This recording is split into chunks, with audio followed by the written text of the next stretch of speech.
Commander Jack Reed stood by the large window of the Coalition space station, watching the alien ships come and go. Even after 2 years as Earth's representative, the sight still amazed him. 37 different species, all working together in this galactic coalition. Humanity had only joined 18 years ago, after discovering faster-than-light travel. Beautiful, isn't it? Ambassador Tom Wilson asked, stepping beside him. Jack nodded. Sometimes I still can't believe we're here. Tom's smile dropped suddenly. The council is asking for us. Emergency meeting. Jack felt a cold feeling in his stomach. Emergency meetings were never good. The council chamber was a large round room with seats for representatives from all coalition worlds. Today, only the High Council. The 7 oldest member species sat at the center table. Their faces looked grim. High Chancellor Morrow, a tall blue-skinned alien, stood up. Representatives of Earth, we have called you here because it is time you learned about the harvesters. The room darkened and a hologram appeared above the table. Jack watched as strange black ships, shaped like giant arrowheads, moved across space. The harvesters come every 80 years, Morrow explained. They demand tribute from all worlds in the coalition. Resources, technology, and, he paused, people. People? Tom asked, his voice tight. Yes, they take a percentage of each world's population. Those taken never return. Jack felt his heart race. And you just allow this. The council members looked at each other. We have no choice, said Councillor Venn, her 4 eyes blinking slowly. Those who refuse are destroyed completely. A new hologram showed a green planet. Then came the black ships. Beams of light hit the planet again and again. When they stopped, the planet was nothing but burning rock. That was Tellus Prime, Morrow said quietly. They refused to pay tribute 90 years ago. Jack's fists clenched. Why are you telling us this now? Because the harvesters will arrive in 3 years. Earth must prepare its tribute. Absolutely not. Director Anna Kent slammed her hand on the table. Back on Earth, she had called an emergency meeting with Earth's leadership. Jack and Tom had just finished explaining what the council told them. We can't just hand over our people, the president said, her face pale. There must be another way. Jack leaned forward. The coalition has lived under this threat for centuries. They've accepted it as unavoidable. But why? Asked General Stone, his gray eyes hard. 37 species together should be able to fight back. Tom shook his head. They tried once, about 300 years ago. The harvesters destroyed 16 worlds before the coalition surrendered. Since then, no one dares to resist. Anna pulled up data on her tablet. According to our calculations, Earth would need to give up about 2 million people. The room fell silent. No, Jack said firmly. Throughout human history, we've never accepted tyranny for long. I refuse to believe this is our only option. Over the next weeks, Jack began quietly gathering information about the harvesters. He noticed something strange. Despite centuries of contact, the coalition knew surprisingly little about them. It makes no sense, he told Anna during a secure video call. It's like no one has ever tried to study them properly. Anna nodded. I've been analyzing the footage you sent. The harvester technology is advanced, but not impossibly so. And I found something interesting. Some coalition species seem to have technology they don't share. What do you mean? Look at this. She showed him images of ships from different coalition worlds. These energy signatures don't match the technology they've shown us. They're hiding their best tech.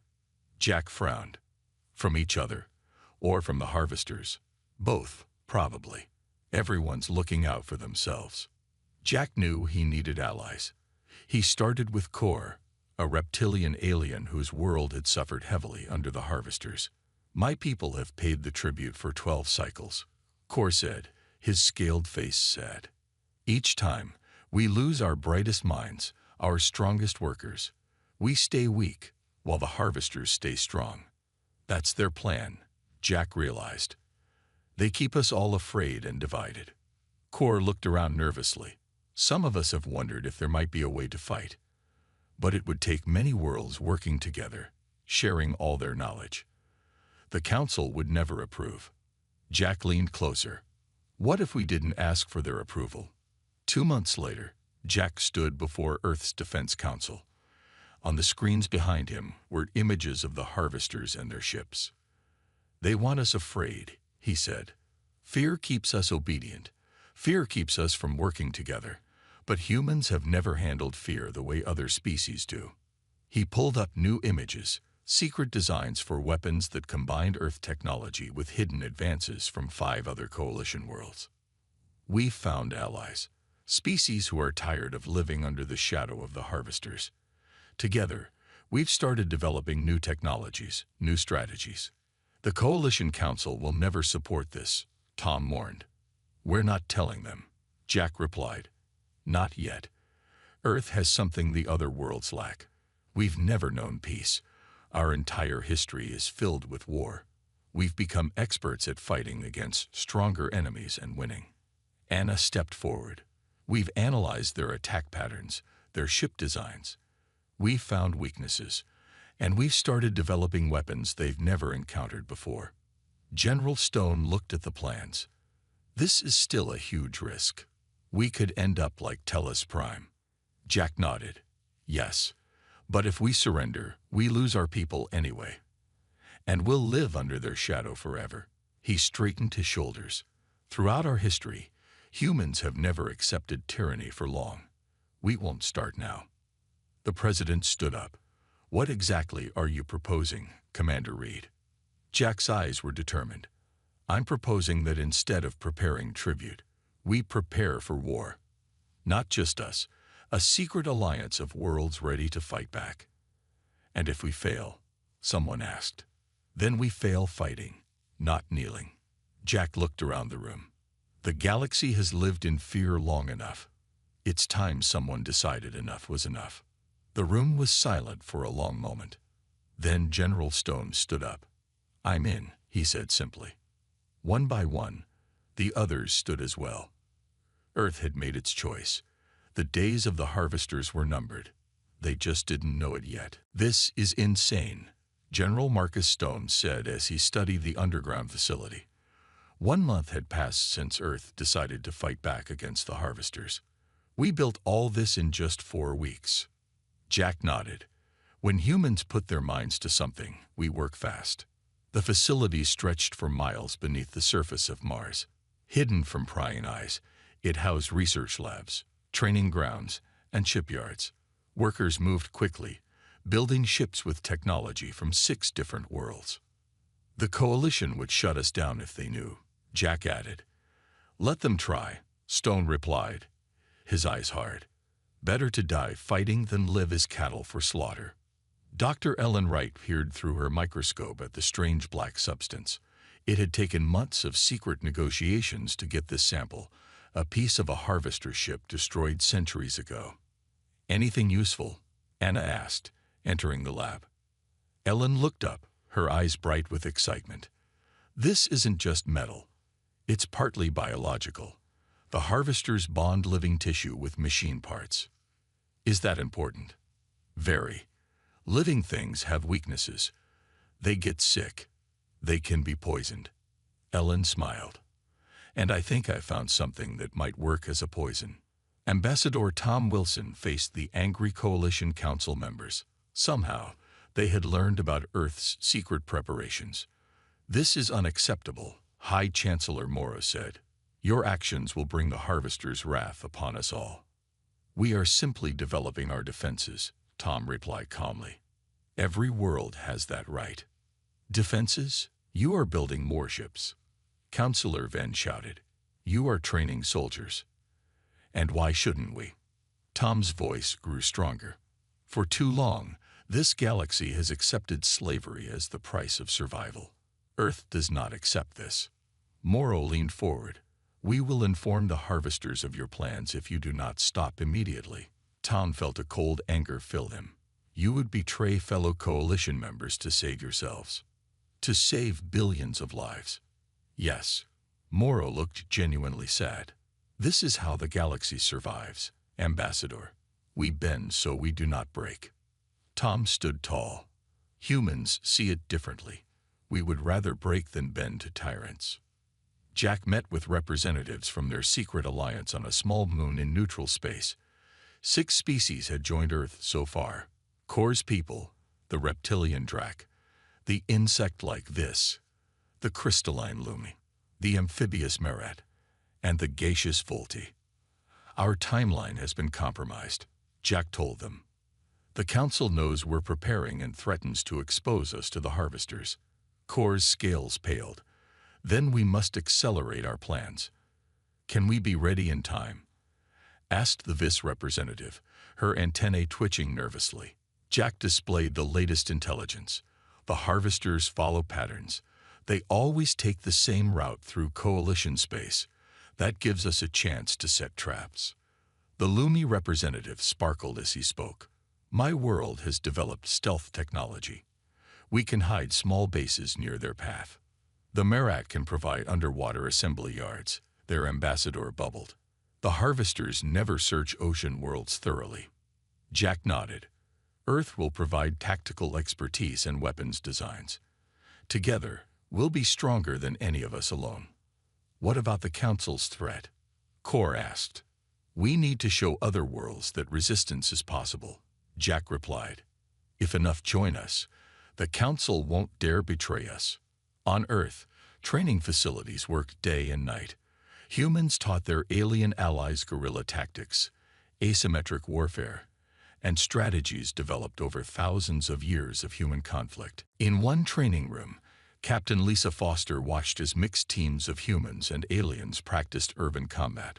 The Harvesters always land in major cities first, she explained. They want to capture centers of government and communication, so we'll make every street a battleground. A Drac soldier raised his hand. But their ships can destroy cities from orbit. Lisa smiled. That's why we won't be in the cities when they arrive. In a secret lab beneath the Pacific Ocean, technician Ben Miller tested a new device. It was small, about the size of his palm, but it could change everything. Ready for the test? He asked Dr. Wright. She nodded, and Ben activated the device. On their screens, the quantum signals they'd been monitoring suddenly dissolved into random noise. It works, Ellen cried. The quantum disruptor actually works. Ben grinned. The Harvesters use quantum communication to coordinate their fleets. With this, we can blind them. Ellen's face grew serious, but only at short range. We'd need thousands of these to disrupt their entire fleet. Then we'll build thousands, Ben replied, and we'll place them everywhere they might go. 2 months later, Jack received an urgent message from their spy in the Coalition Council. What is it? Anna asked, seeing his face grow pale. The Harvesters have sent scout ships ahead of schedule. They'll be here in 3 months, not 2 years. Anna's hands tightened. Did the Council betray us? No, Jack replied. Someone else did. Someone who knows our plans. A traitor? Who? Jack shook his head. I don't know, but they've told the Harvesters that Earth is leading the resistance. Anna's eyes widened. So they're coming straight for us. Yes. They want to make an example of Earth before the rebellion spreads. Jack pulled up a star map. But they don't know everything. They don't know about our hidden bases, our stealth technology. Can we be ready in 3 months? Jack looked at the reports from their alliance worlds. Ships were being built. Weapons were being tested. Soldiers were being trained. We have to be, he said firmly. We won't get another chance. Captain Lisa Foster stood on the bridge of the warship Defiance, the first of Earth's new battle fleet. Around her, human and alien crew worked together, preparing for war. Weapons check complete, her first officer reported. All systems green. Lisa looked at the view screen showing Earth below them. The planet was beautiful, blue and green and alive. She had sworn to protect it, no matter the cost. Captain, Her communications officer called. "We're receiving a transmission from Mars Command. The Harvester Scout Force has been detected entering the solar system." Lisa straightened her uniform. "Battle stations. Deploy according to Plan Alpha." As alarms sounded throughout the ship, Lisa felt a strange calm settle over her. Humanity had spent its entire history fighting, often against itself. Now, finally, they had a worthy enemy. The Defiance moved silently into position, along with 30 other warships. They hid in the shadow of Saturn's rings, waiting. The galaxy had lived in fear for too long. Today, that would begin to change. The Harvester ships appeared, black against the stars. They moved confidently, not expecting any resistance. They had no idea what was waiting for them. The HFY in fear until humanity decided energy was enough. Part 3. The resistance rises. The Harvester scout ships moved slowly through Saturn's rings, unaware of the trap waiting for them. There were 7 of them, black arrowhead shapes against the stars. On the bridge of the Defiance, Captain Lisa Foster watched the enemy approach. Her palms were sweaty, but her voice remained calm. "All ships hold position," she ordered. "Wait for my signal." Hidden among the ice and rock of Saturn's rings, 30 Alliance warships waited silently. Their new stealth technology kept them invisible to Harvester sensors. "They're entering the kill zone," Lisa's tactical officer reported. Lisa took a deep breath. This moment would change history forever. "All ships, execute attack pattern Delta. Weapons free." In perfect unison, the Alliance ships powered up and emerged from hiding. The Harvesters had only seconds to react before the first shots hit them. Blue energy beams, a combination of Earth and Lumi technology, sliced through the black hulls of the Harvester ships. The enemy returned fire immediately, their red beams cutting through space. Evasive maneuvers. Lisa ordered as her ship shook from a near miss. The battle was fierce but brief. In 20 minutes, it was over. 5 Harvester ships destroyed, 2 damaged but escaping. "Should we pursue?" asked Lisa's first officer. She shook her head. "No, let them run. Let them tell the others what happened here."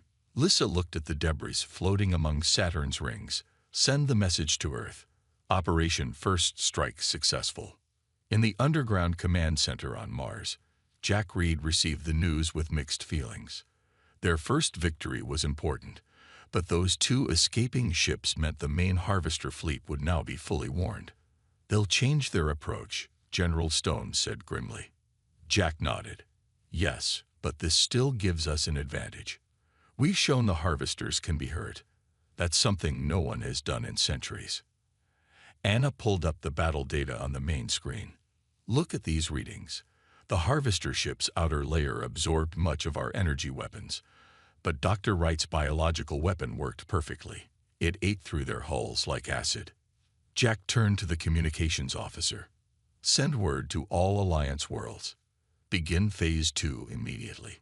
On a dozen worlds across the galaxy, hidden resistance cells sprang into action. The battle at Saturn had been the signal they were waiting for. On the ocean world of Merat, huge underwater factories increased production of stealth generators. In the crystal caves of Luma, engineers built advanced energy weapons. On the gas giant where the Volti lived, their cloud cities became training grounds for pilots who could fly in any atmosphere. And on Earth, every available factory worked around the clock, building ships, weapons, and the thousands of quantum disruptors designed by Ben Miller. Dr. Ellen Wright worked frantically in her lab. The samples recovered from the destroyed Harvester ships were invaluable. "Their technology is even more biological than we thought," she told Jack during a secure video call. "Their ships are almost like living things. They can repair themselves, adapt to attacks." "That's not good news," Jack replied. "Actually, it is," Ellen said with a smile, "because I found something else. Their biological components all share the same basic DNA structure, which means one virus could affect all of them." Jack's eyes widened. You're developing a virus against their ships. Not just their ships, Ellen replied. Their weapons, their communication systems, maybe even the harvesters themselves. Everything they build has the same biological base. The Coalition Council called an emergency session when news of the battle reached them. Ambassador Tom Wilson stood alone before them, facing their anger. "You have doomed us all," High Chancellor Morrow shouted. "The harvesters will punish every world for your defiance." "Perhaps," Tom replied calmly. "Or perhaps they will learn that the days of their easy harvests are over." "This is madness," Councillor Venn said. "No one can stand against them." "Someone just did," Tom pointed out. 5 of their ships destroyed, 2 damaged. By our count, that's more harvesters killed in one day than in the last 300 years combined. A murmur ran through the council chamber. Tom pressed his advantage. "The choice is simple. Continue to live in fear, giving up your people and resources every 80 years, or join us and fight for freedom." From the back of the chamber, a new voice spoke. "Earth is right." Tom turned to see Council Member Vax stand up. The old alien's voice was strong despite his age. "I have lived through 3 harvests," Vax said. "I have watched as the best of my people were taken away. I have been silent out of fear, but no more." He looked around the chamber. "My world will stand with Earth." One by one, other representatives stood. Not many, perhaps 1 in 5, but enough to change the balance of power in the council. Morrow looked stunned. "You will destroy the coalition." "No," Tom replied. "We will save it." On the edges of the solar system, automated sensors detected the approaching harvester main fleet. It was massive. Hundreds of ships, far more than intelligence had predicted. "They're taking us seriously," Jack told the Alliance War Council. "They've diverted their entire fleet to crush us before the rebellion spreads." "Can we stand against so many?" Kor asked, his scales pale with worry. "We don't need to defeat them all," Jack explained. "We just need to hurt them badly enough that they'll consider negotiating." "Harvesters don't negotiate," someone objected. "They've never had to," Jack replied. "But everyone negotiates when the alternative is worse." Pilot Dave Rogers led his fighter squadron on a daring raid against a harvester supply depot. Human pilots flew alongside aliens from 3 different worlds, each bringing unique skills to the battle. "Target in sight," Dave reported as the massive space station came into view. "All wings, attack formation." The fighters swooped in, too small and fast for the station's heavy weapons to target effectively. They fired precisely at weak points identified by intelligence. The station's defenses fought back, destroying 3 fighters. But the damage was done. The station's power core overloaded, causing a chain reaction. "All wings, pull back," Dave ordered. As they retreated, Dave watched the station tear itself apart. Without this supply depot, the harvester fleet would be forced to spread thinner, opening more vulnerabilities. "Mission accomplished," he reported, returning to base. In the Mars Command Center, strategic AI Athena processed battle data from across the galaxy. The AI had been designed specifically to counter harvester tactics, learning and adapting as the conflict progressed. Multiple resistance cells reporting successful attacks, Athena reported in her calm voice. Harvester supply lines disrupted in 7 sectors. Estimated 23% reduction in their operational capacity. Jack nodded with grim satisfaction. The resistance was hurting the harvesters, but the real test was still to come. "New data incoming," Athena announced suddenly. "The harvester main fleet has increased speed. They will reach Earth orbit in 72 hours. Jack looked at the tactical display showing the approaching enemy fleet. Their first victory had been important, but this would be the real battle, the one that would decide if humanity's defiance would inspire the galaxy or end in tragedy. "Send the signal," he ordered. "All Alliance forces to defensive positions. Operation Last Stand begins now." The room fell silent as everyone realized what was coming. The greatest battle in human history was about to begin, and the freedom of the entire galaxy hung in the balance. Admiral Helen West stood on the bridge of Earth's largest warship, the Horizon. Around her, officers monitored screens showing the approaching Harvester fleet. "All ships report ready, Admiral," her second-in-command said. Helen nodded. "And our allies?" "In position. The Drac fleet is hiding behind Mars. The Lumi ships are in Earth's shadow. The Marat and Volti forces are waiting near Jupiter." Helen looked at the main screen. Earth was beautiful from space. Blue oceans, white clouds, green and brown land. Her home. The home of all humanity. Today, they would either save it or die trying. "The Harvesters will exit hyperspace in 5 minutes," a young officer reported, her voice shaking slightly. Helen straightened her uniform. "Send to all ships. Remember your training. Remember what we fight for. Today we make history." Jack Reed watched from Mars Command as space seemed to tear open. The Harvester fleet emerged, hundreds of black ships moving in perfect formation. The largest ship, nearly the size of a small moon, led the way. "That's their command ship," Jack said. "The Overlord must be on board." General Stone nodded grimly. "According to the plan, we let them approach Earth, making them think we're concentrated there. And then we hit them from all sides," Jack finished. "But timing is everything." On the Defiance, Captain Lisa Foster prepared her crew for battle. "The Harvesters think they know what to expect," she told them. "They think they know our capabilities based on the Saturn engagement. They're wrong." Her tactical officer looked up from his station. "They're moving into position around Earth, Captain. They're deploying in a standard attack formation." Lisa smiled slightly. "Good. That means they still think this is a conventional battle." She opened a channel to all ships in her battle group. "All vessels, prepare to execute Operation Wildfire on my mark." The Harvester ships surrounded Earth, their weapons ready to fire. From their command ship, a message was broadcast on all frequencies. "People of Earth," a deep echoing voice said, "your defiance is noted. Your punishment will be severe. Surrender now, or we will destroy your world completely." On the Horizon, Admiral West received the demand with a cold smile. "Send our reply," she ordered. Her communications officer nodded.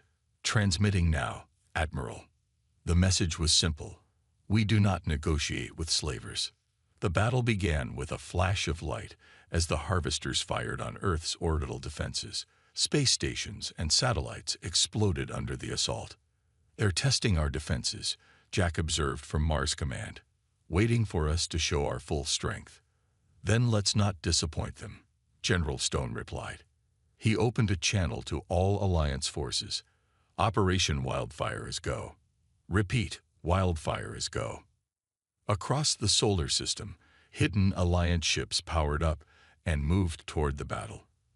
From Mars, from Jupiter, from the dark side of Earth's moon.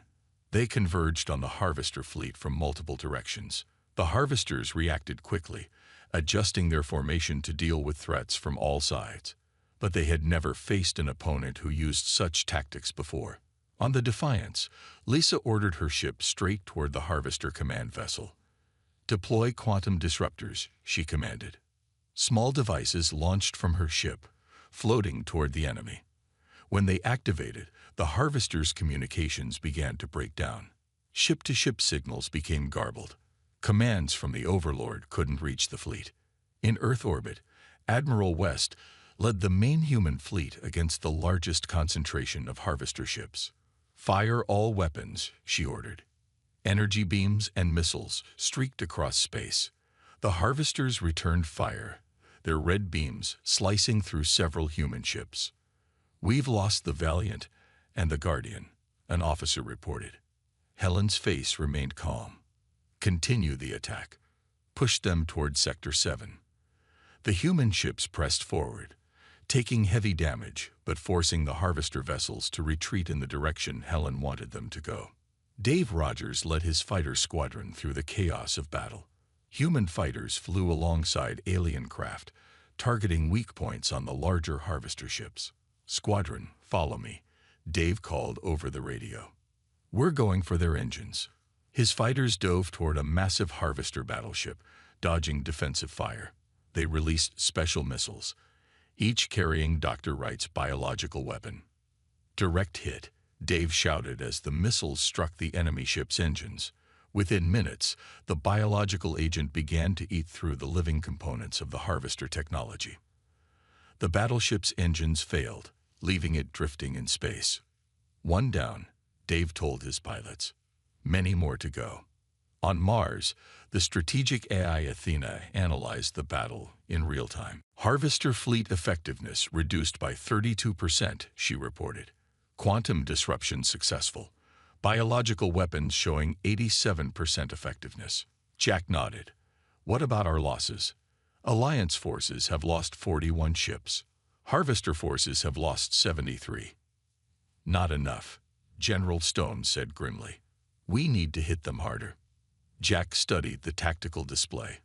"The command ship is the key. If we can damage or destroy it, the rest of their fleet will be disorganized." He opened a channel to Captain Foster. "Lisa, can you get your ship close enough to the command vessel to deploy Dr. Wright's virus directly?" On the screen, Lisa's face was streaked with sweat and blood from a minor head wound. "We'll find a way," she replied. The Defiance fought its way through the harvester fleet, taking heavy damage. Warning alarms blared on the bridge as systems failed. "Shields at 18%, the tactical officer reported. "Hull breaches on decks 3 through 7. Lisa gripped her command chair as the ship shook from another hit. "Keep going. We need to get closer." The massive harvester command ship loomed ahead of them, its weapons firing continuously. "We won't survive a direct approach," Lisa's first officer warned. "We don't need to," Lisa replied. She pointed to a small fighter bay on their screen. "We just need to get close enough to launch the delivery system." She turned to her communications officer. "Send to all nearby Alliance ships. We need covering fire, everything they've got." From across the battlefield, Alliance vessels redirected their fire toward the area around the command ship. The sudden concentration of attacks forced the harvesters to adjust their defenses.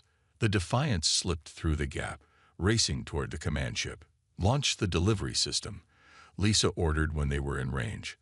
A small, specially designed probe shot from the Defiance toward the command ship. It carried the most concentrated form of Dr. Wright's virus, designed to target the biological components at the heart of harvester technology. "Direct hit," the tactical officer reported as the probe crashed into the command ship.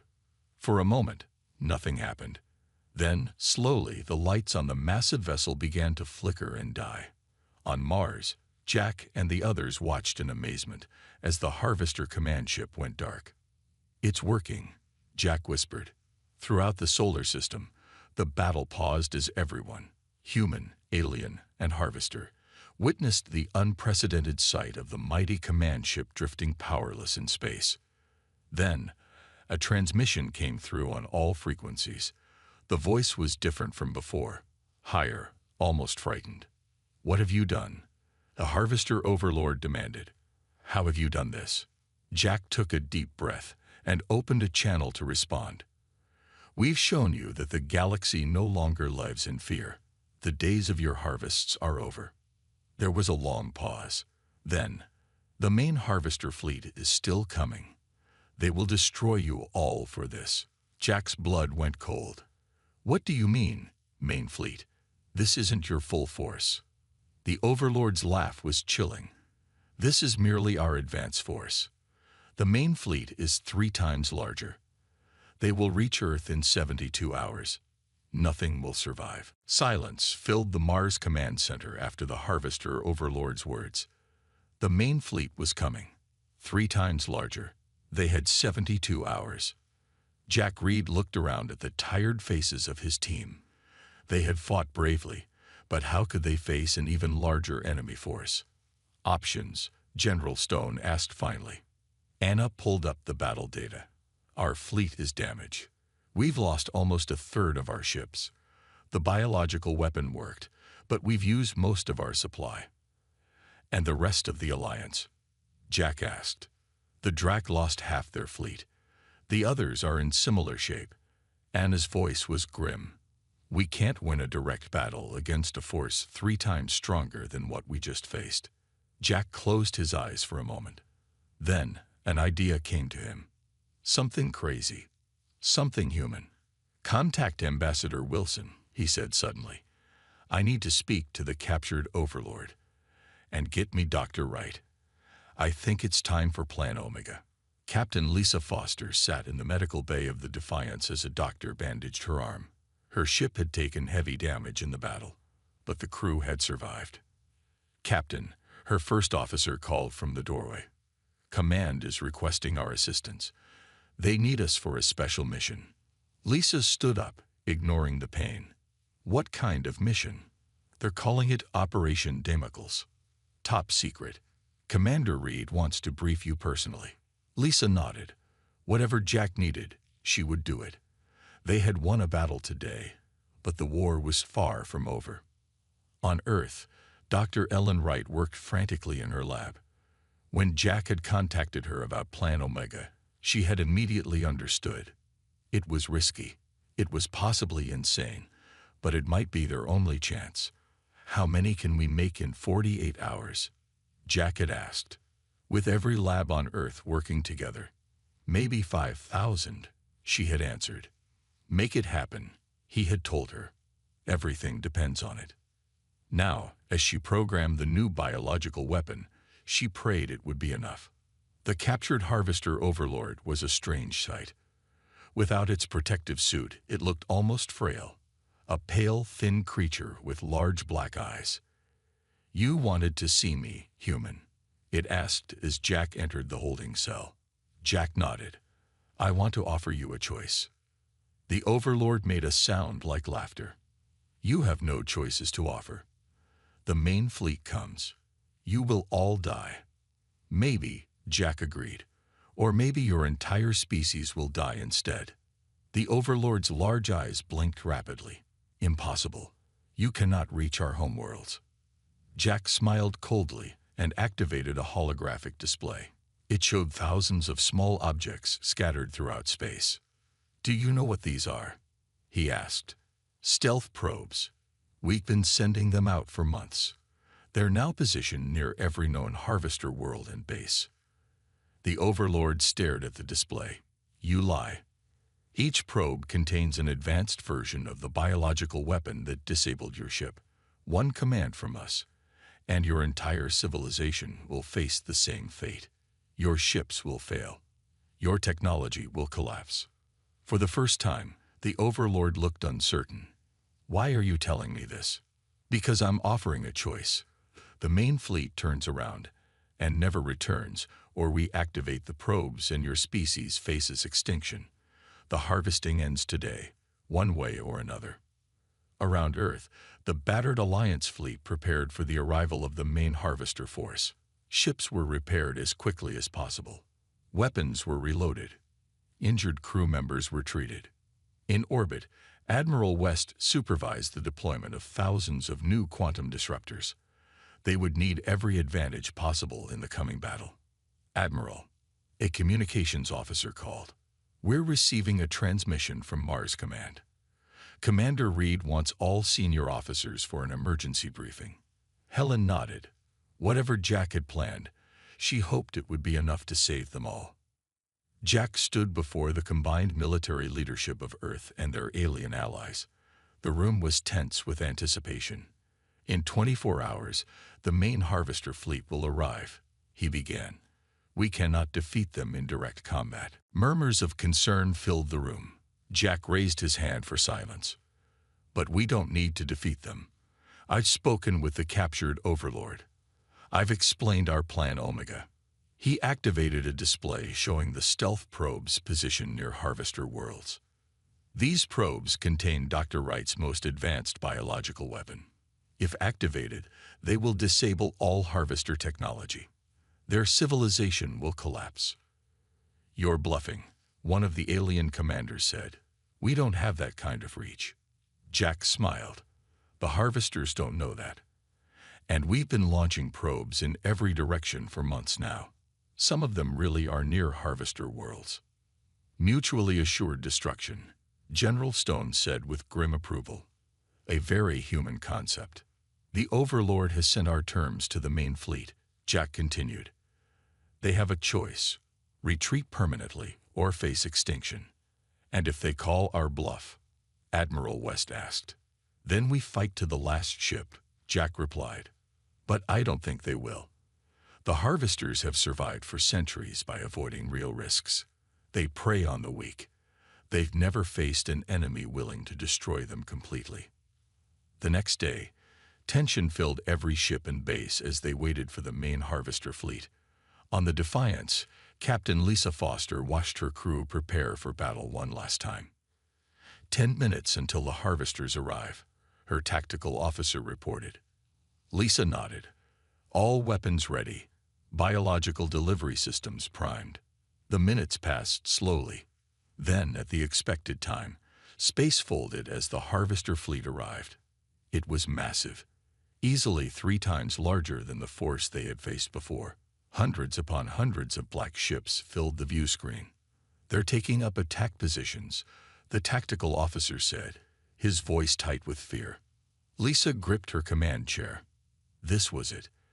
Either Jack's bluff had worked, or they were about to face their final battle. The harvester ships moved into formation around Earth, weapons powered up. Then, suddenly, something unexpected happened. The massive ships began to turn away. Captain, the communications officer called in disbelief. We're receiving a transmission from the harvester command ship. On the screen, another overlord appeared. Its voice was cold but controlled. We have considered your terms.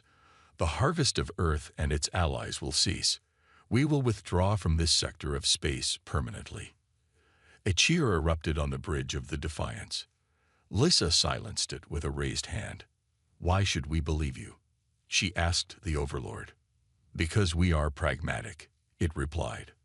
The risk of extinction outweighs the benefit of harvesting your worlds. You have proven yourselves unprofitable. The transmission ended. On the view screen, the harvester fleet began to move away from Earth, their engines glowing as they prepared to leave the solar system. 1 year later, Jack stood at the window of the new coalition headquarters on Earth. The building was filled with representatives from 43 species, all former victims of the harvesters, now working together as equals. Ambassador Tom Wilson joined him at the window. The reports from the border outposts are good. No sign of harvester activity in any coalition space for a full year. Jack nodded. And the new defense network? Almost complete. If they ever return, we'll be ready. Jack looked out at the beautiful Earth landscape. Humans had done what no other species thought possible. They had stood up to the greatest threat the galaxy had ever known. And they had won not just through strength, but through courage and determination. The galaxy lived in fear until humanity decided enough was enough, Tom said quietly. Now it will learn to live in hope. Jack smiled. That sounded right. Humanity had always been good at hope, even in the darkest times. Now they had shared that gift with the stars.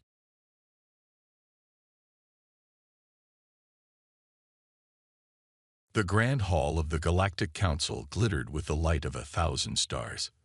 Beings from across the galaxy sat in tiered rows, their voices a mix of clicks, rumbles, and words. In the human section, Ambassador Eliza Reed checked her notes one last time. Today was not a normal meeting. The Council recognizes Ambassador Reed of Earth, announced Council Elder Knox. The ancient alien skin shimmered with age spots that glowed like distant nebulae. Eliza stood, smoothing her blue uniform. At 45, with streaks of gray in her dark hair, she carried herself with the confidence of Earth's top diplomat. Thank you, Elder Knox, she said. The reports from our border stations are clear. This threat, this void as we're calling it, is unlike anything we faced.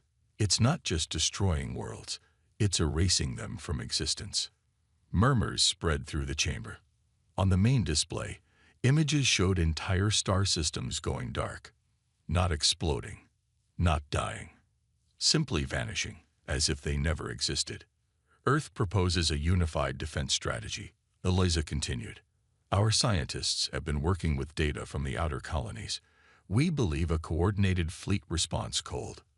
The Aranthi Empire withdraws from this discussion, interrupted a tall, crystalline being. We have voted to seal our borders. Our ancient civilization will not risk extinction. Eliza blinked in surprise. The Aranthi were among the oldest species in the Council, with technology centuries beyond Earth's. Surely we stand a better chance together, she asked. One by one, representatives of the major empires stood. The Luminex, the Dorvan Collective, the Hegemony of Seven, each announced the same decision. Retreat, isolation, self-preservation. This cannot be happening, Eliza whispered to her assistant. At a military base orbiting Mars, Captain Jack Morgan watched the Council broadcast with growing concern. At 38, Jack had served in Earth's Space Defense Force for nearly 20 years. Battle scars marked his weathered face, and his short gray-flecked hair was cut to military regulation.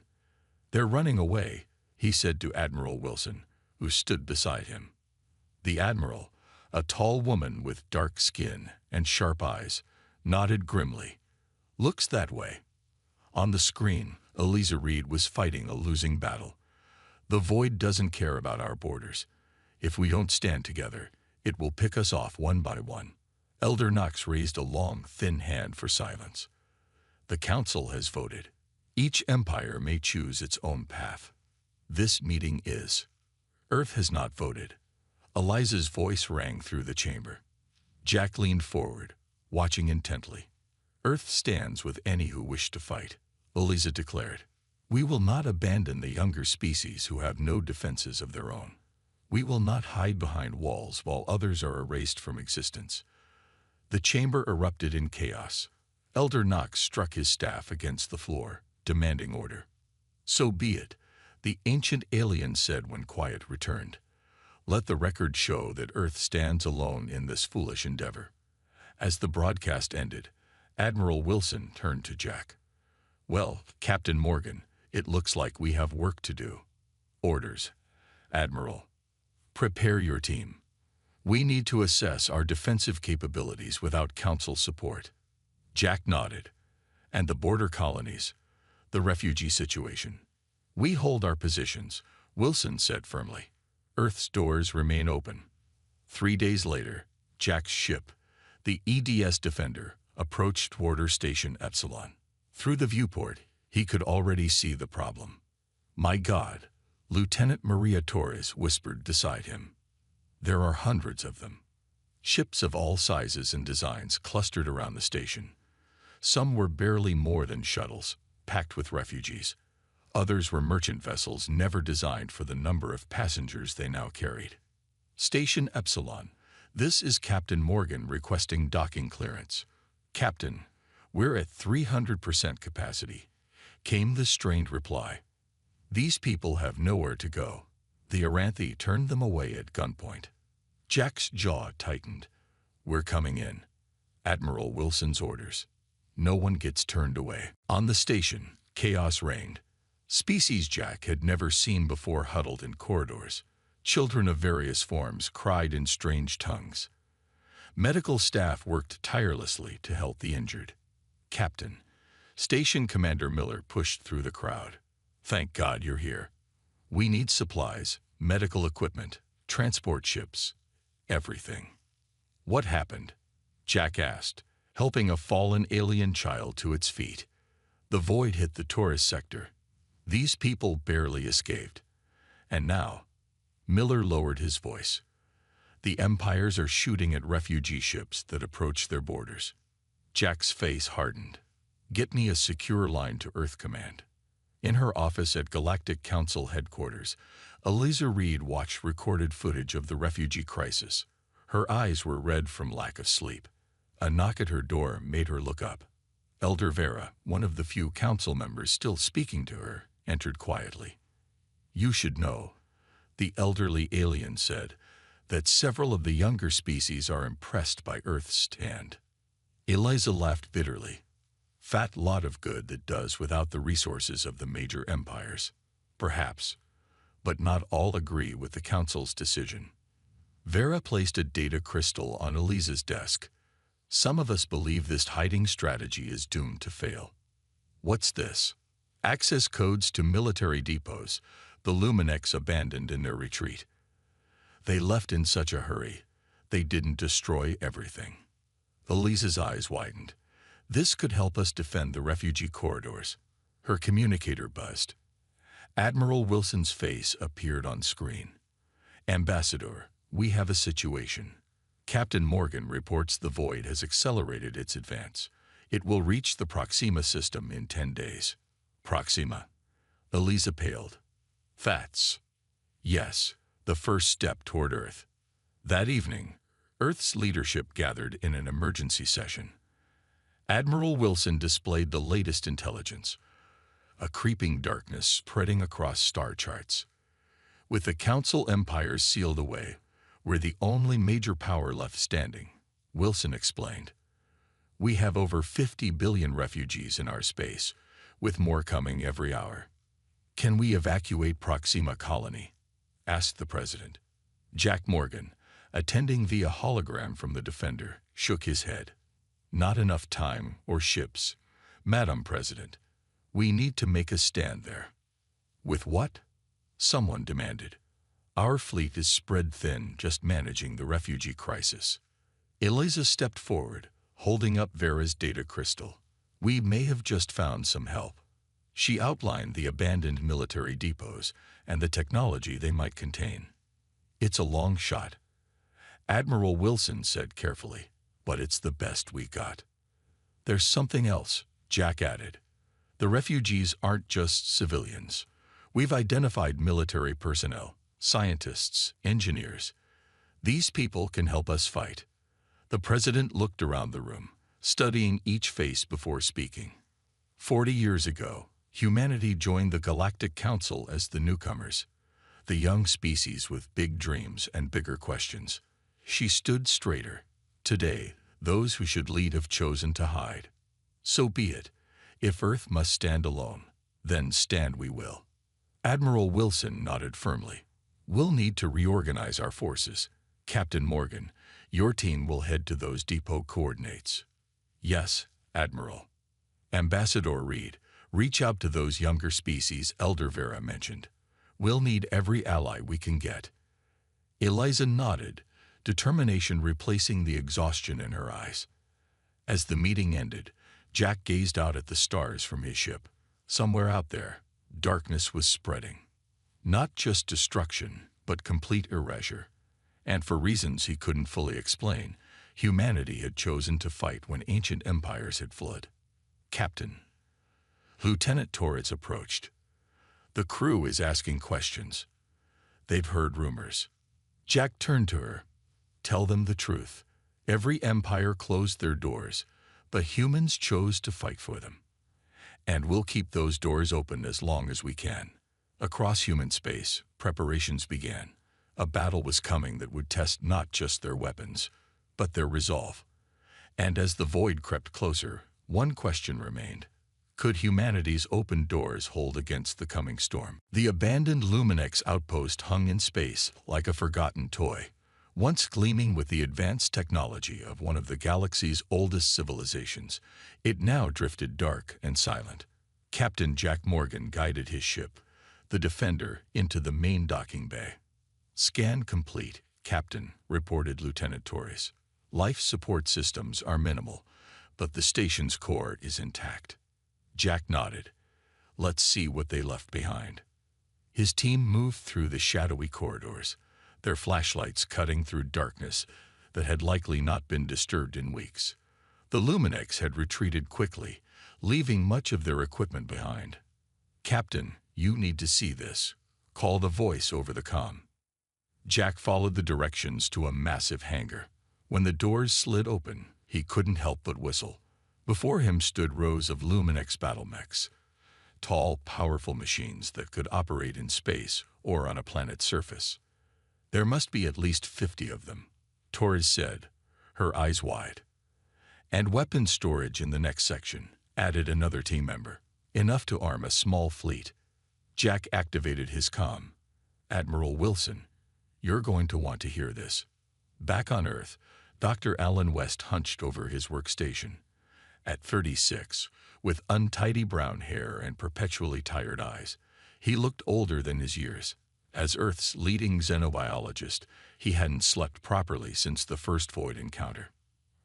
Are you seeing this? He asked his assistant, pointing to the screen.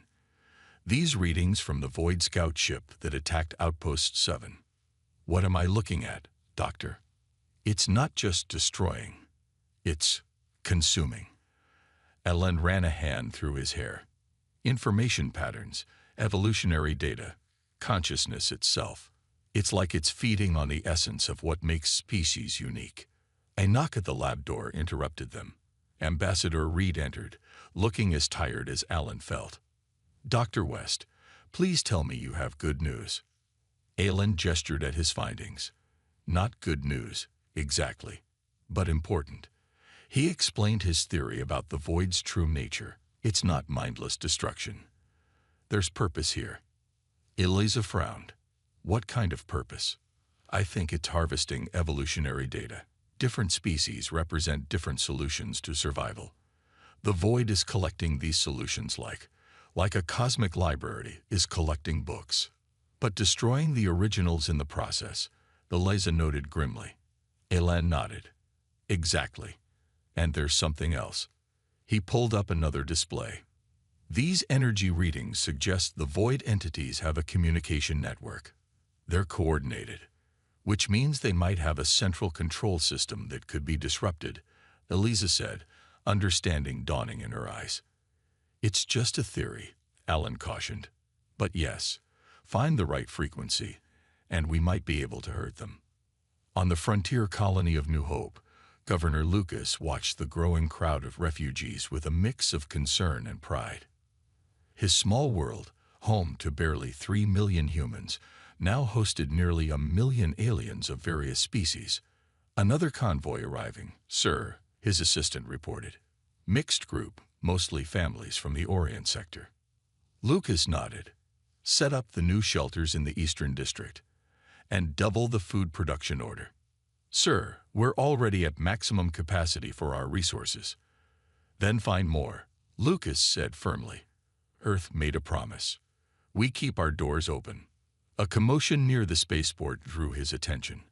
A sleek ship, unlike the refugee vessels, had landed. Its design was unfamiliar, but clearly military.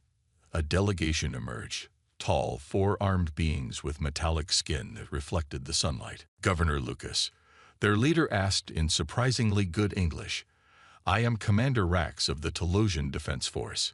We heard Earth stands against the Void when others fled. We wish to join you. For the first time in weeks, Lucas smiled. Commander, you are most welcome. Aboard the Defender, Jack received the report about the Telosians with cautious optimism. One young species with a small fleet isn't going to turn the tide, Torres warned. No, Jack agreed, but it's a start. His comm unit chimed with an emergency signal. Admiral Wilson's face appeared, grim and urgent. Captain, we have confirmation. The Void has entered the Proxima system. The colony is under attack. Jack's blood ran cold. How bad?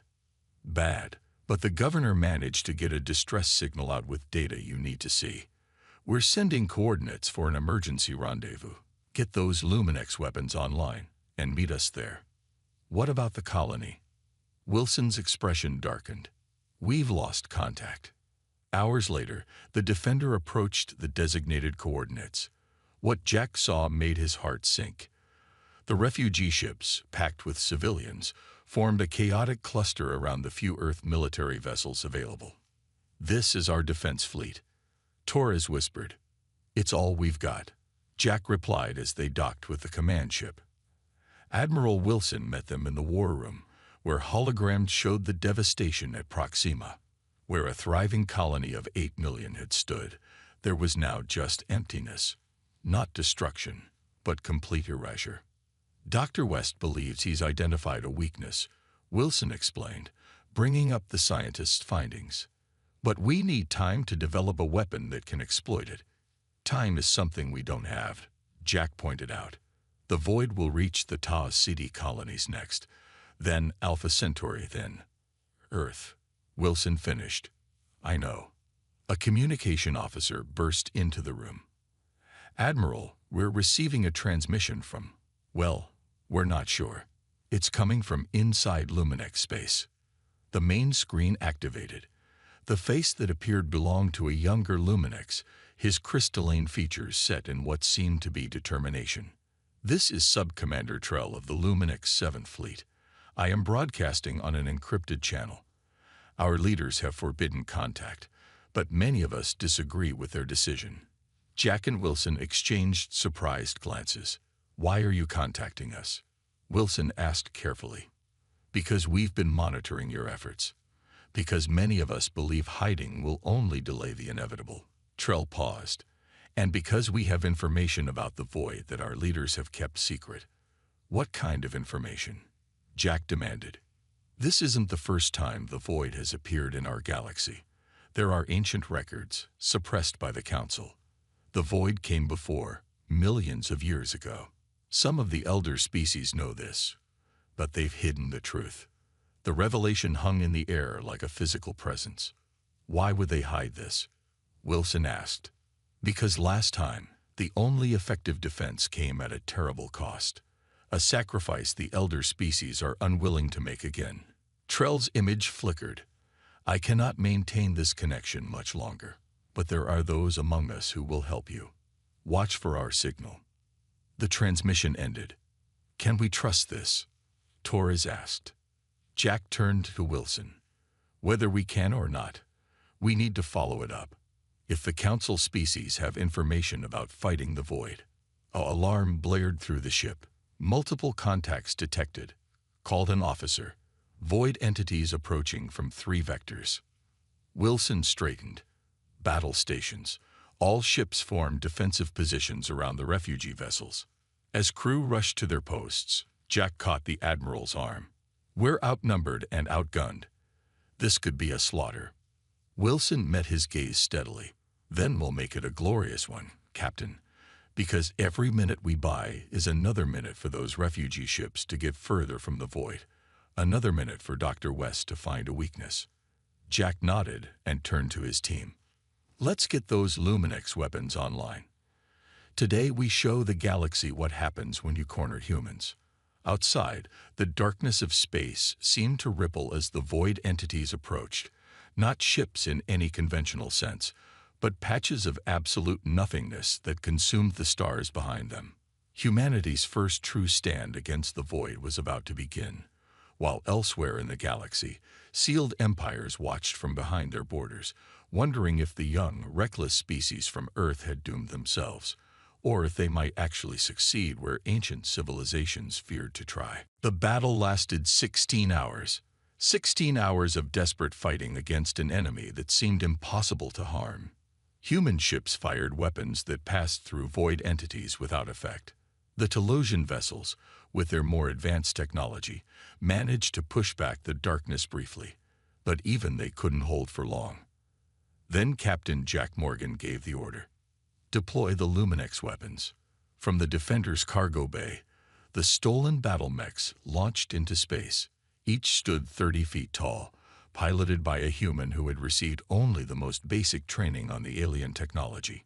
Jack himself piloted the lead mech, his movements clumsy at first, then growing more confident. The mech's weapons glowed with strange blue energy.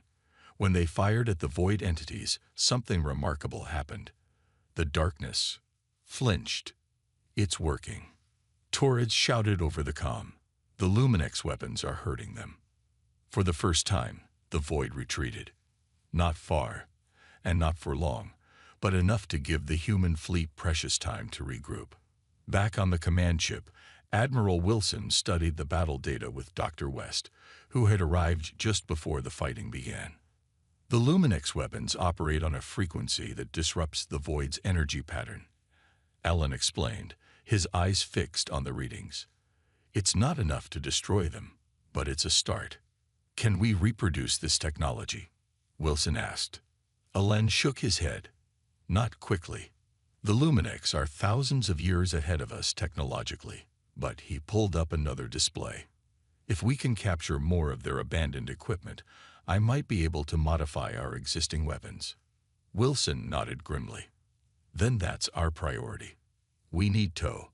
An officer interrupted. Admiral, multiple ships dropping out of faster-than-light travel, unknown configuration. The main screen showed a dozen sleek vessels approaching.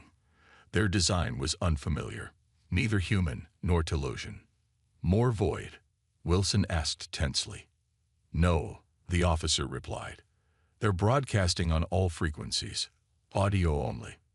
This is Representative Thull of the Allied Minor Species. We witnessed your stand against the void. We wish to join you. Hours later, the command ship's meeting room was filled with aliens of various species. Some were barely 4 feet tall with multiple eyes. Others towered over the humans with bodies that seemed made of living stone. What they had in common was their youth. All were species that had achieved space travel within the last few thousand years, making them children in the eyes of the Elder Council races. Representative Thull, a being with gold-flecked skin and 4 arms, spoke for the group. The Council abandoned us. When they sealed their borders, they left the younger species to die. But you escaped, Jack observed. Thull nodded. Some of us. Others. His voice faltered. Others are already gone, consumed by the void. Why come to us? Admiral Wilson asked. Earth is just one world. We're fighting, yes, but our chances are better than no chance at all. Thull finished. And you fight not just for yourselves, but for others. This is rare. The meeting was interrupted by an alert. Dr. West looked at his datapad and stood suddenly. We've received a transmission on that encrypted Luminex channel, he announced. Coordinates for another abandoned military depot. This one contains research data. Jack turned to Wilson. Permission to investigate with a joint team. Wilson nodded. Granted, take representatives from our new allies. Let's see what they bring to the fight. 3 days later, Jack stood in the control room of the Luminex research station with a team that included humans, Telosians, and members of Thull's coalition. The abandoned facility drifted near the edge of what had once been Luminex space, its systems running on minimal power. Main database accessed reported a small 6-legged alien named Pix, whose species specialized in technology. Downloading now. Jack watched as alien symbols flowed across the screens. He couldn't read them, but Pix and the others seemed excited by what they found. This is incredible, Pix chittered. Weapons designs, defense systems, and the alien paused. Research on the void from the last time it appeared. How long ago was that? Jack asked. 5 million years, Pix replied. The Luminex were barely achieving spaceflight. The elder species of that time fought the void and drove it back, but many were destroyed in the process. Lieutenant Torres frowned. If they beat it before, why run now? Why not use the same weapons? Because, came a new voice. The cost was too high. Everyone turned. A Luminex stood in the doorway, crystalline skin catching the light, eyes deep with what might have been shame. Sub-Commander Trell, Jack said, recognizing him from the transmission. You risked a lot to come here. Trell moved into the room. Many of my people disagree with our leader's decision. Some of us have formed a resistance. We believe hiding is wrong. What did you mean about the cost being too high? Jack asked. Trell's crystalline face reflected the light strangely as he spoke. To defeat the void last time, several civilizations sacrificed themselves. They converted their entire planets into weapons, turned their collective consciousness into a force that could push back the darkness. Silence fell over the room. They died. Torres asked quietly. Their bodies, yes. Their knowledge, their evolutionary path. Everything the void seeks to consume was instead converted to energy, the ultimate sacrifice. Trell looked at each of them in turn. Our leaders are unwilling to consider this option. They would rather hide and hope the void passes them by. Jack took a deep breath. We need to get this information to Earth. Dr. West needs to see it. Back on Earth, Alan West stared at the data in amazement. This changes everything. With this research, I can develop a weapon that targets the void's specific energy frequency. Ambassador Reed, who had joined the meeting, looked concerned. Without requiring the sacrifice Trell mentioned. I believe so, Alan said. The principle is similar, but our approach would be different. Instead of converting entire civilizations, we could create devices that emit the same energy signature. How long? Admiral Wilson asked. A week, maybe 2, Alan replied. If I have help.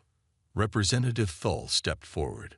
My people will assist, as will others from our coalition. And some of us, Trell added. Luminex who remember our duty to the galaxy, not just to ourselves. Wilson nodded. Then we have our mission. Captain Morgan, you'll coordinate our defensive strategy while Dr. West works on the weapon. There's something else, Jack said. Something Pix found in the Luminex data.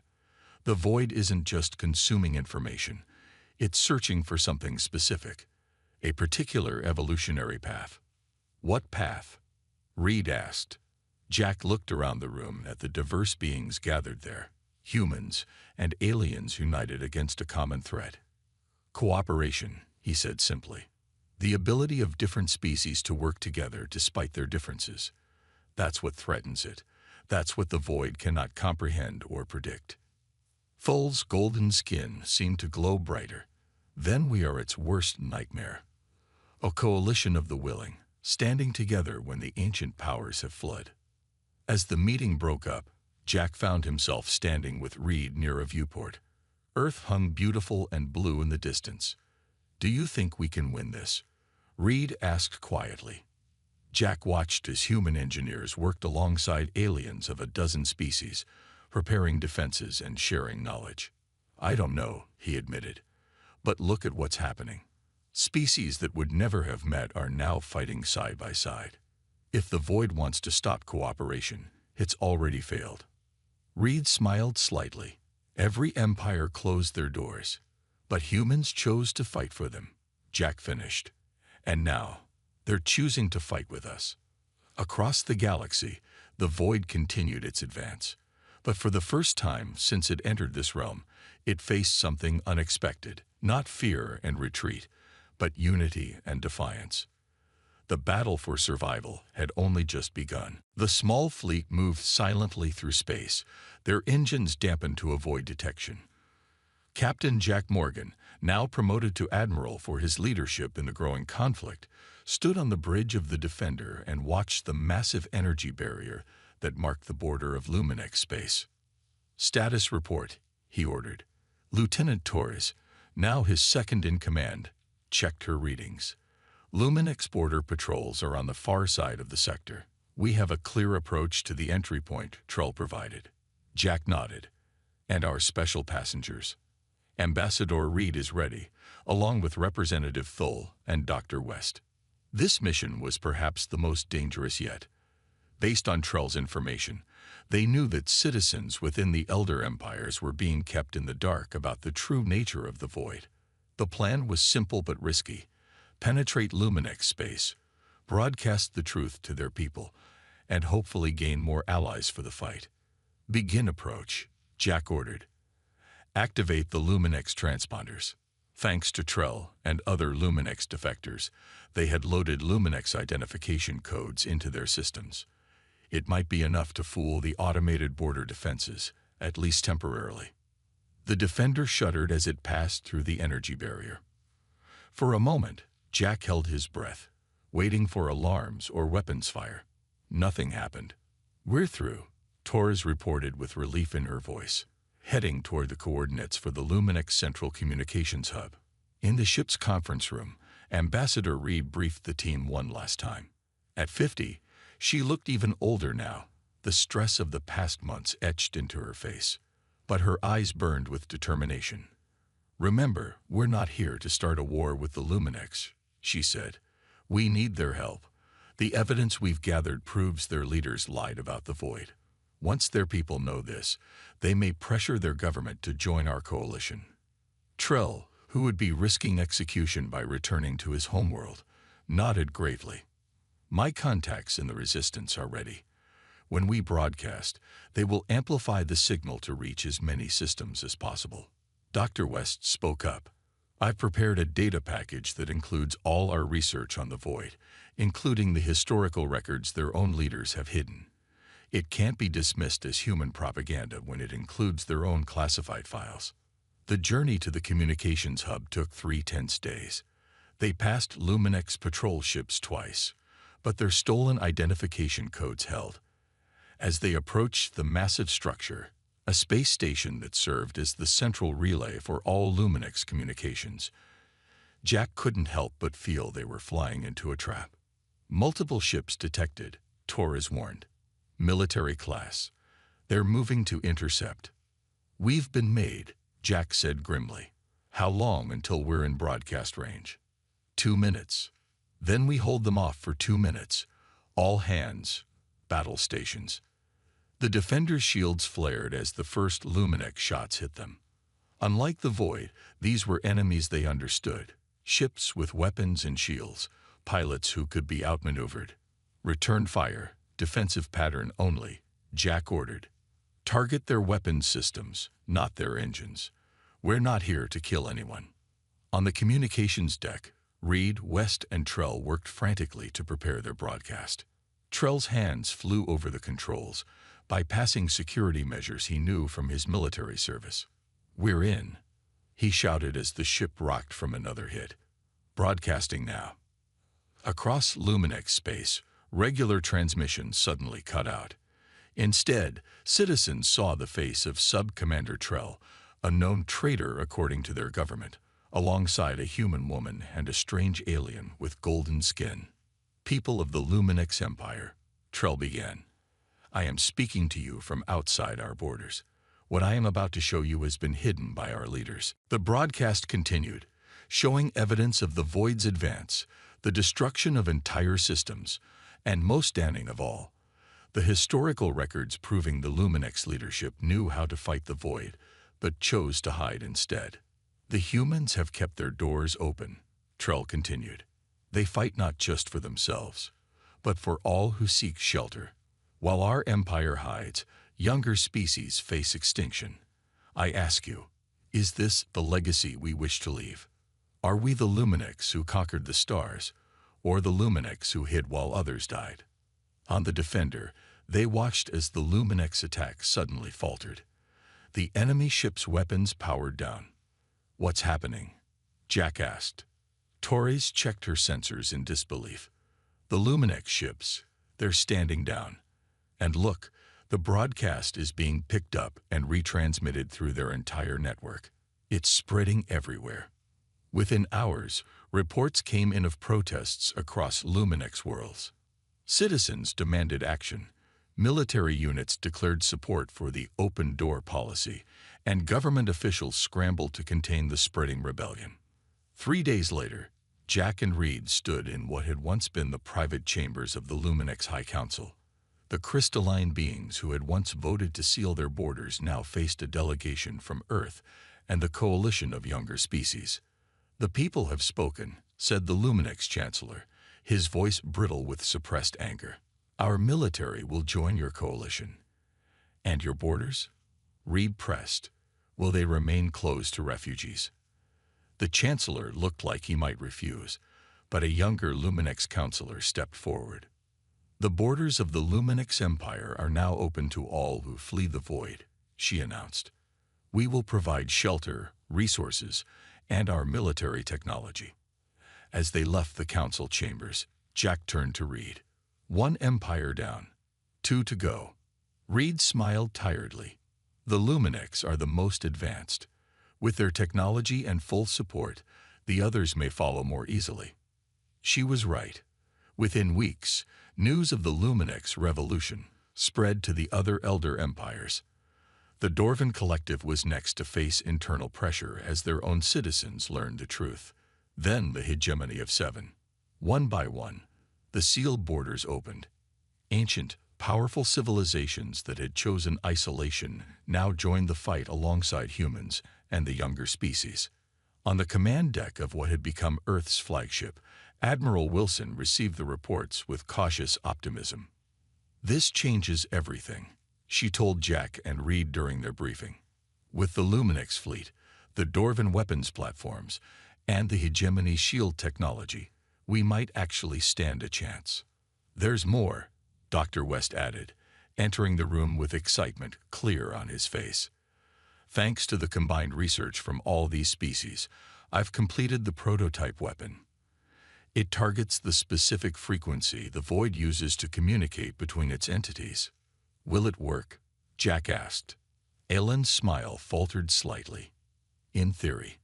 But we need to test it against an actual Void entity." "Which means we need to find the Void," Reed said.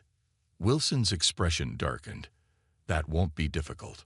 Our long-range sensors show the Void has changed direction. It's moving faster now with purpose." "Toward what?" Jack asked, though he feared he knew the answer. Wilson pulled up a star chart on the main display. A course was plotted showing the Void's new trajectory. "Earth," she said simply. "It's coming directly for Earth." Earth looked small from space, a blue marble hanging in the blackness, home to billions of humans, and now millions of refugees from across the galaxy.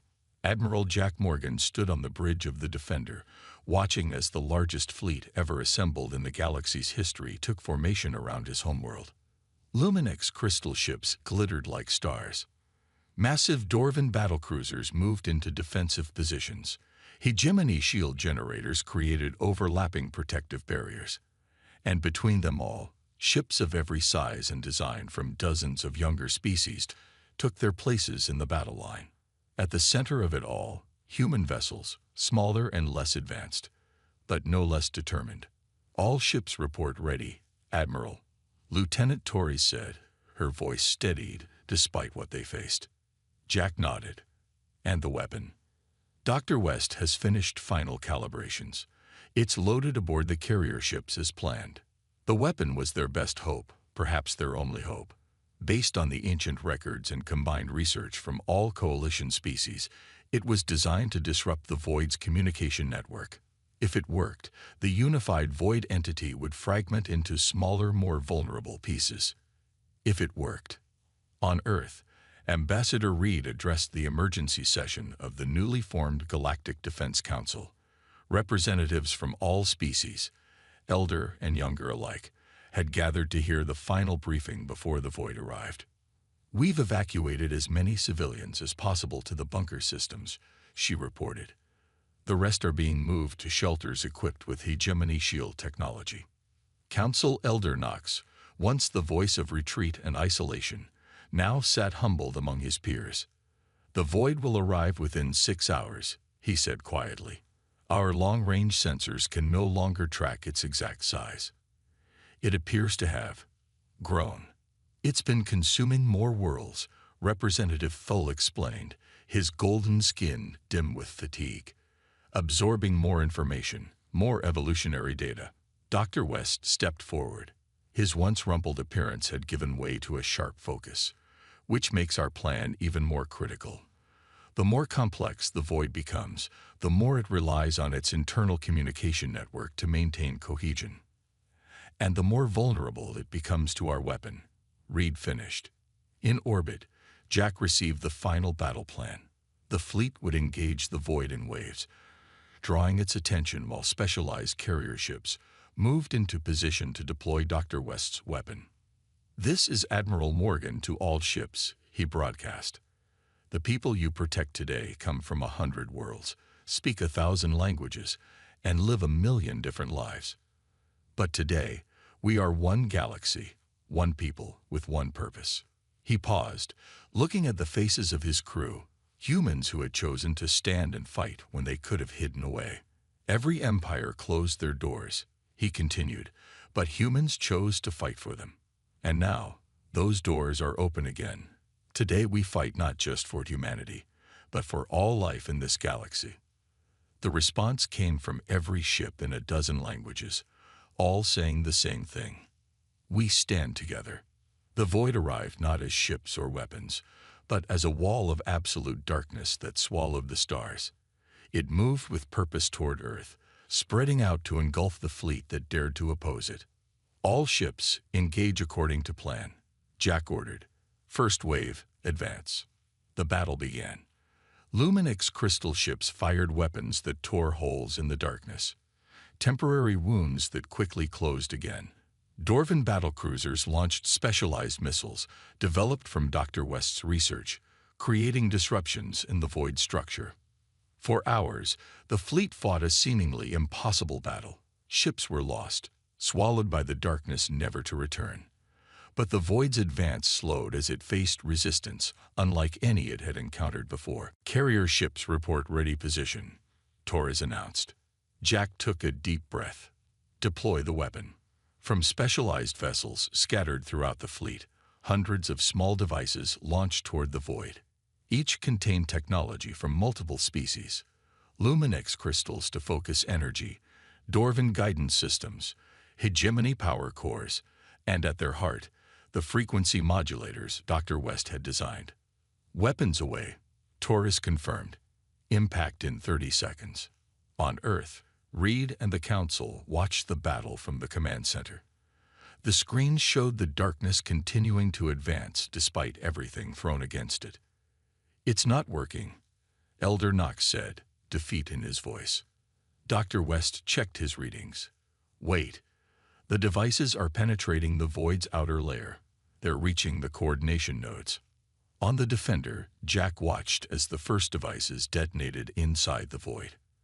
At first, nothing seemed to happen. Then, gradually, the solid wall of darkness began to flicker. Energy readings are fluctuating, Torres reported, excitement breaking through her professional demeanor. The void is losing cohesion. More devices detonated, and the effect spread. What had been a single unstoppable force began to break apart into smaller entities, each still dangerous, but no longer connected to the whole. All ships, attack the fragmented sections, Jack ordered. Target the areas between the divisions. The fleet surged forward, no longer defensive, but on the attack. Luminix weapons that had barely slowed the unified void now carved through the separated sections. Dorvan missiles found vulnerable points. Hegemony shields protected ships that would otherwise have been lost.